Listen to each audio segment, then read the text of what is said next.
బుచ్చిరెడ్డిపాలెం మండలం పెనుబల్లి గ్రామంలోని ఓ కుటుంబంలో ఆస్తి వివాదాలు తలెత్తిన విషయం తెలిసిందే. కాకు బుజ్జమ్మ అనే వృద్ధురాలి ఆస్తి విషయంలో గత సంవత్సరం రోజులుగా గొడవలు జరుగుతున్నాయి. అయితే కాకు బుజ్జమ్మ తన కూతురు బత్తల కవితమ్మకు ఇచ్చిన 1 ఎకరా 70 సెంట్లలో తన అన్న దయాకర్ రెడ్డి అక్రమంగా నార్లు వేశారని ఆరోపించారు. అన్నను ప్రశ్నించినందుకు ఒంటరి మహిళను కూడా చూడకుండా తనపై దుర్భాషలాడారని ఆవేదన వ్యక్తం చేసింది. అయితే తమకు తెలియకుండా తమ పొలంలో కోతకు వచ్చిన వడ్లను కోసేందుకు మిషన్లు దింపడంతో దానిని అడ్డుకున్నామని తెలిపారు. పొలం విషయంపై అధికారులు విచారణ జరిపి పొలం తనకే చెందుతుందని నిర్ధారించారని తెలిపారు. అయినా దయాకర్ రెడ్డి తన పొలంలో వరి కోత మిషన్లు పెట్టి వరిని కోయడానికి ప్రయత్నించారని, అధికారులు తనకు న్యాయం చెయ్యాలని ఆమె కోరుతున్నారు.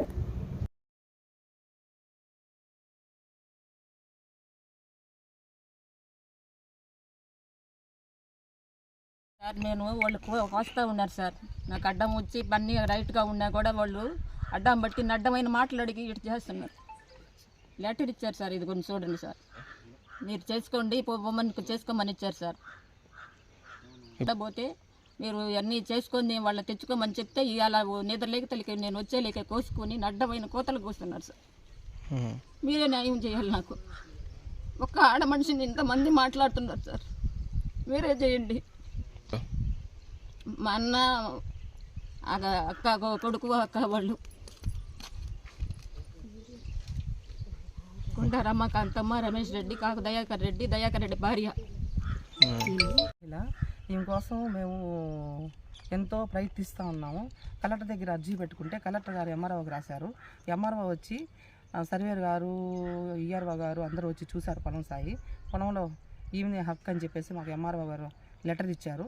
ఇచ్చిన తర్వాత మీరే చేసుకోండి అమ్మా అన్నారు. అయినా ఈమెని రానియకుండా అడ్డగించుకున్న వాళ్ళు విపరీతంగా మాట్లాడతా, దూసి మాటలు తిడుతూ, గలీజు మాటలు అడుగుతూ ఇంట్లో ఉండేలోపు మళ్ళీ మేము నిన్న కలెక్టర్ దగ్గరికి వెళ్ళాము. కలెక్టర్ దగ్గరికి వెళ్ళిన తర్వాత మళ్ళీ కలెక్టర్ గారి నుంచి సీఏ గారికి ఫోన్ చేశారు. మీరు వెళ్ళి సీఏ గారిని కలవండి అమ్మా అన్నారు. మేము సీఏ గారి దగ్గరికి వచ్చాము. వచ్చిన తర్వాత వాళ్ళని కూడా పిలవ పంపించి సీఏ సారు మీ దగ్గర ఏమున్నాయి పేపర్లు తీసుకురండి, వాళ్ళ దగ్గర అయితే అలర్ట్ ఉన్నాయని చెప్పారు.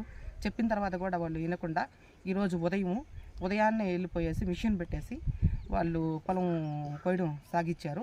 అది మాకు తెలిసిన తర్వాత మేము పొలంలోకి వచ్చాము. మా వదిన్ని పట్టుకొని ఎట్లాగంటే అట్లాగా మాట్లాడటం, బజార్ లంచులు, ఎక్కడ పడి లంచులు, ఎక్కడి నుంచి వచ్చినాయి, వీటిని ఎక్కడి నుంచి తీసుకొచ్చారు, ఇట్లా వాళ్ళు అట్ట అంటుండే మా అందరినీ కలిసి తిట్టడము, గలీజు మాటలు అడగడము ఇలాగ చేస్తున్నారు. మాకు పెద్దలు దయించి మా వదినికి న్యాయం చేయాల్సిందిగా కోరుకుంటున్నాం.